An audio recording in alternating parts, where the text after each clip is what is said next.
Australia দল তারা যখন তাদের স্কোয়াডটা ঘোষণা করেছে বাংলাদেশের 2 টেস্টের জন্য, সেখানে কিন্তু আমরা দেখলাম যে একজন প্রতিষ্ঠিত স্পিনারকে তারা রেখেছে, যার নাম নেথান লিওন। নেথান লায়নের যে ইস্যুটা সেটা হচ্ছে তিনি মাঝখানে একটু ইঞ্জুরিতে পড়েছিলেন, ইঞ্জুরি থেকে কামব্যাক করেছেন এবং এখন তিনি পুরোপুরি ফিট এই টেস্ট সিরিজটা খেলার জন্য, যেটা বাংলাদেশের জন্য অশনি সংকেত। কারণ এই মুহূর্তে যদি কোনো ফিঙ্গার স্পিনারকে ধরতে হয় যিনি টেস্ট স্পেশালিস্ট এবং টেস্টের বেস্ট বোলার স্পিন ডিপার্টমেন্টে, তিনি হচ্ছেন নেথান লিওন। সো এই জায়গাটাতে আমার মনে হয় যে অস্ট্রেলিয়া তারা একটা ইঙ্গিত দিয়েছে যে তারা নেথান লায়নকে আনছে এবং তাকে নিশ্চয়ই খেলাবে। 2টা টেস্টে হয়তো তিনি খেলবেন এবং একমাত্র স্পিনারের রোলটা তিনি প্লে করবেন। অন্য কোনো স্পিনারকে কিন্তু অস্ট্রেলিয়া তাদের স্কোয়াডের মধ্যেই রাখেনি, অর্থাৎ তারা যে ধরনের উইকেট তৈরি করবে সেটা একটা আভাস আমরা দেখতে পাচ্ছি। এবং অস্ট্রেলিয়ান কন্ডিশনে সাধারণত আমরা দেখি যে তাদের যে সামারটা থাকে অক্টোবর নভেম্বর ডিসেম্বর, মানে ওটাকে তারা সামার বলে, এটা কিন্তু প্রি সামার একটা সিচুয়েশন যেখানে বাংলাদেশ অস্ট্রেলিয়ায় যাচ্ছে অগস্ট মাসে খেলতে। সো তখনও কিন্তু তাদের উইকেটগুলো খানিকটা হয়তো আন্ডার প্রিপেয়ার থাকবে বা একটু early stage of the preparation থাকবে। এবং এই উইকেটগুলোতে আমার কাছে যেটা ধারণা যে পেস বোলিংয়ের জন্য ডেফিনেটলি অনেক বেশি অ্যাডভান্টেজ থাকার কথা, যে দুটো মাঠে খেলা হবে সেখানে। সো ওই অনুযায়ী অস্ট্রেলিয়া তাদের যে স্কোয়াড ঘোষণা করেছে সেখানে কিন্তু আপনি দেখবেন যে 4টা-5টা পেস বোলার তারা কিন্তু রেখেছে অ্যাজ অ্যান অপশন। এবং সেই 4টা-5টা পেস বোলারের মধ্যে আপনি স্টার্ককেও পাচ্ছেন, কামিন্সকেও পাচ্ছেন, হেজেলউডকেও পাচ্ছেন, বোল্যান্ডকেও পাচ্ছেন। সো এই ওভারঅল লাইন আপটা দেখে কিন্তু আপনার ঘাবড়ে যাওয়ার কথা যে এই অস্ট্রেলিয়া স্কোয়াডটা আসলে কি উইকেট প্রিপেয়ার করবে বা কোন কন্ডিশনে বাংলাদেশকে বিপদে ফেলতে চায় সেটার একটা প্রাথমিক ধারণা তারা তাদের স্কোয়াড ঘোষণার মাধ্যমে দিয়ে দিয়েছে। বাংলাদেশ অন্য দিক থেকে তারা কি করবে, বাংলাদেশের আসলে স্কোয়াড ঘোষণাটা এখনো হয়নি, হবে আমরা শুনছি যে আজকের মধ্যে হতে পারে, না হলে আগামীকাল ডেফিনেটলি হবে। আজকের মধ্যে একটা সিদ্ধান্ত তারা নেওয়ার চেষ্টা করবেন যে কাদেরকে নেওয়া হবে কাদেরকে নেওয়া হবে না, ইঞ্জুরি সংক্রান্ত ইস্যুস কাদের আছে। নাহিদ রানাতুর ইঞ্জুরির কারণে মোস্ট লাইকলি বাদই পড়ে যাচ্ছেন। এখন এবাদতকে কি রিকোয়েস্ট করে নিয়ে আসা হবে কিনা, তিনি কি শুরু থেকে থাকবেন কিনা সেটা একটা সুযোগ ব্যাপার আছে। খালেদ আহমেদ তো ডেফিনেটলি আছেন, শরীফুল আছেন, তাসকিন আছেন, হাসান মাহমুদ আছেন।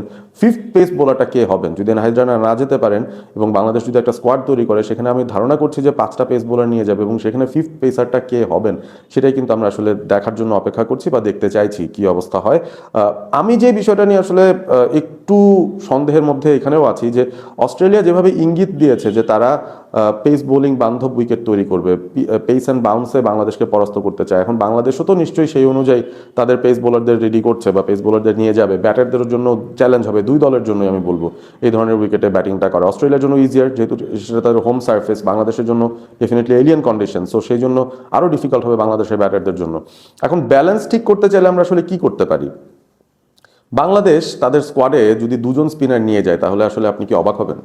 তাইজুল এবং মেহেদী হাসান মিরাজ, এই দুজন আমরা দেখেছি যে রিসেন্ট সময়ে যেখানেই টেস্ট হোক না কেন সবসময় দুজন স্কোয়াডের মধ্যে ছিলেনই এবং মোস্ট লাইকলি 11-এর মধ্যেও ছিলেন। কারণ মেহেদী হাসান মিরাজ অ্যাট নাম্বার 7 তিনি একজন বোলিং অলরাউন্ডারের রোলটা প্লে করেন, তারপর তাইজুল থাকেন এবং তারপর 3 পেসার থাকেন। এটা মোটামুটি আমাদের একটা টেমপ্লেটের মতো সেট হয়ে গেছে। এবং জিম্বাবুয়ে যে সিরিজটা হলো বা জিম্বাবুয়ের সাথে যে টেস্টটা হলো সেখানে আনফর্চুনেটলি যেটা ঘটেছে যে মিরাজ আসলে ইনজুর্ড ছিলেন বলে সেখানে কিন্তু তাইজুলকে রাখা হয়েছিল এবং সেই সাথে আরও একজন স্পিনার রাখা হয়েছে, বাট সেটা আসলে নাইম হাসান ছিলেন না, ইনফ্যাক্ট একটা ব্যাটার রাখা হয়েছিল। 7 ব্যাটার এবং 4 বোলার নিয়ে বাংলাদেশ জিম্বাবুয়ের সঙ্গে টেস্টটা খেলেছিল, যেটা নিয়ে আমরা কিছুটা অবাকও হয়েছিলাম যে বাংলাদেশ 5 বোলার কেন নেয়নি। সো মিরাজ যেহেতু এখন ব্যাক করছেন, তাইজুলও ফিট আছেন, এখন এই দুজন স্কোয়াডের মধ্যে যদি ইনক্লুডেড থাকেন, যেটা আমার ধারণা থাকবেন, তারা কি 11-এও ইনক্লুডেড থাকবেন? তাতে করে কি বাংলাদেশের টিমের ব্যালেন্সটা বেটার হবে? এটাই হচ্ছে আমার প্রশ্নটা। আপনি যদি অস্ট্রেলিয়ার স্কোয়াডের দিকে তাকান সেখানে কিন্তু কিছু লেফট হ্যান্ডেড ব্যাটার আছেন, তবে রাইট হ্যান্ডেড ব্যাটাররা মিডল অর্ডারে ডমিনেট করবেন সেরকম একটা সম্ভাবনাই আমি বেশি দেখছি। স্টিভ স্মিথ সেই দলটার মধ্যে আছেন, লাবুশেইন আছেন, তবে টপ অর্ডারেও কিন্তু লেফট হ্যান্ডেড ব্যাটাররা বেশ কিছু আছেন, যেমন ট্র্যাভিস হেড আছেন। সো এই ধরনের ব্যাটাররা যদি লম্বা ইনিংস খেলে ফেলেন একটা সময় কিন্তু একটা অফ স্পিনারের প্রয়োজন বাংলাদেশের হতে পারে। এবং মেহেদী হাসান মিরাজ যেহেতু ব্যাটিংয়ে পারেন, আমার কাছে মনে হয় সেই সেন্সে তাকে ডেফিনেটলি 11-এর মধ্যে রাখলে স্কোয়াডের ব্যালেন্সটা ভালো থাকে। এখন তাইজুল কেউ কি রাখবেন কিনা, নাকি তার জায়গায় একটা পেসার খেলাবেন বা একজন ব্যাটার খেলাবেন, এই ডিসিশনটাই আমার মনে হয় ক্রিটিক্যালি টিমকে নিতে হবে। বাট তাইজুল ডেফিনেটলি যে ধরনের বোলিংটা করেছেন সোফার তার পুরো ক্যারিয়ারে, তিনিও আসলে 11-এ থাকাটা ডিজার্ভ করেন। তো এখন বাংলাদেশ যদি প্রতিপক্ষের 20টা উইকেট নিতে চায়, আমার মনে হয় 5জন বোলারের অল্টারনেটিভ কিছুই করা উচিত না, 5টা প্রতিষ্ঠিত বোলার নেওয়াই উচিত। সেই ক্ষেত্রে এখন ব্যালেন্সটা কি 3 পেসার 2 স্পিনার হবে নাকি 4 পেসার 1 স্পিনার হবে? এবং যদি 4 পেসার 1 স্পিনার হয় সেক্ষেত্রে সে একটা স্পিনার কে হবেন, মিরাজ নাকি তাইজুল? আমরা যদি ওভারঅল বোলিংয়ের কোয়ালিটির কথা চিন্তা করি, রিসেন্ট সময়ে আমরা তাইজুল ইসলামকে কিন্তু দেখেছি যে নন কন্ডিউসিভ কন্ডিশনেও তিনি কিন্তু উইকেট বের করে আনতে পারেন এবং তার বোলিংয়ের একটা আলাদা ডিসিপ্লিন আছে এবং তিনি বলতে গেলে বাংলাদেশের টেস্ট স্পেশালিস্ট এবং সেই জায়গা থেকে ডেফিনেটলি তাইজুল তার ইনক্লুশনটা তিনি ওয়ারেন্ট করেন। ব্যাটিংয়েও তিনি লেট অর্ডারে মাঝে মধ্যে বেশ কিছু সাপোর্টিভ ইনিংস খেলে দিয়েছেন, সেটা আবার অন্য একটা বিষয়, বাট মেইনলি যেহেতু তাকে as a wicket taking bowler নেওয়া হচ্ছে বা যার কাছ থেকে এক্সপেকটেশন হচ্ছে উইকেট নেবেন, তার ডেফিনেটলি ইলেভেনে থাকাটা আমি অন্তত সাপোর্ট করি। মেহেদী হাসান মিরাজ, তারও তো আসলে ইনক্লুশনের বেশ ভালো লজিক আছে, তিনি ব্যাটিংটাও করতে পারেন, প্লাস তার অফ স্পিনটা অনেক সময় কাজে লেগে যায় এবং তিনি বেশ কিছু ইকোনমিক্যাল স্পেল করে দিতে পারেন এবং উইকেট টেকিং অপশন হিসেবেও তিনি থাকতে পারেন, বাহাতি ব্যাটারদের বিরুদ্ধে একটা ভালো ম্যাচ আপ হতে পারেন। বাংলাদেশের ওভারঅল এই বাদবাকি যেই স্কোয়াডটা আছে সেখানে কিন্তু পার্ট টাইম স্পিন করতে পারেন সেরকম এক দুজন খুচরা আছেন, যেমন মমিনুল আছেন, যেমন শান্ত আছেন, বাট তাদেরকে আসলে টেস্টে আপনি 1-2 ওভারের বেশি হয়তো এমনিও করাবেন না। মানে ট্র্যাভিস হেড যেরকম একটা লম্বা স্পেল হয়তো করেও ফেলতে পারেন, তার কাছে কিছু ওভার অস্ট্রেলিয়া এক্সপেক্ট করে, ওরকম কিছু কি আপনি শান্ত কিংবা মমিনুলের থেকে এক্সপেক্ট করবেন? আমার কাছে মনে হয় না। সো এই জায়গা থেকে আমার মনে হয় বাংলাদেশ যদি 5 বোলার নিতেই চায়, 3জন পেসারের পাশাপাশি 2জন স্পিনারকেই হয়তো তারা রাখবে এবং সেই ক্ষেত্রে তাইজুল এবং মেহেদী মিরাজ দুজনই হয়তো সুযোগ পেয়ে যাবেন। এখন আপনারা কমেন্ট করে জানিয়ে দিন যে আপনারা আসলে কি মনে করছেন, ব্যালেন্সটা কি হিসেবে বেটার হয়?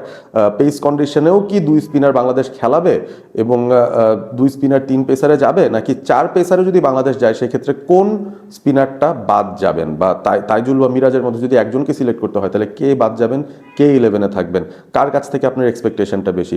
আমি টু বি অনেস্ট আমি তাইজুলকে রাখতে চাই। মিরাজকে অ্যাজ আ ব্যাটার যদি চিন্তা করেন, ওভাবে চিন্তা করলে যে অ্যাজ আ ব্যাটার তিনি বোলিং করতে পারেন তাইলে মিরাজ থাকতে পারেন, বাট তাইজুলের জায়গায় যদি একজন এক্সট্রা পেসার অ্যাড হন কিংবা একজন এক্সট্রা ব্যাটার অ্যাড হন, আই উড সে একটা পেসার অ্যাড হলেই বেটার ব্যাটারের চেয়ে, কারণ ব্যাটিংটা মিরাজ পারেন। সো ব্যাটার যদি অ্যাড করতে হয় তাহলে মিরাজকেই রাখুক, বাট যদি একজন পেসার অ্যাড করতে হয় আই উড প্রেফার যে সেই পেসারটা মিরাজের জায়গায় এসে ঢুকে যাক। আপনারা এখন কমেন্ট করে জানিয়ে দিন আপনাদের মতামত। অল স্পোর্ট এবিপির সঙ্গে থাকবেন, ভালো থাকবেন সবাই। বাংলাদেশের স্কোয়াড ঘোষণা করার পর ডেফিনেটলি আবার আসবো আরও একটা ভিডিও নিয়ে।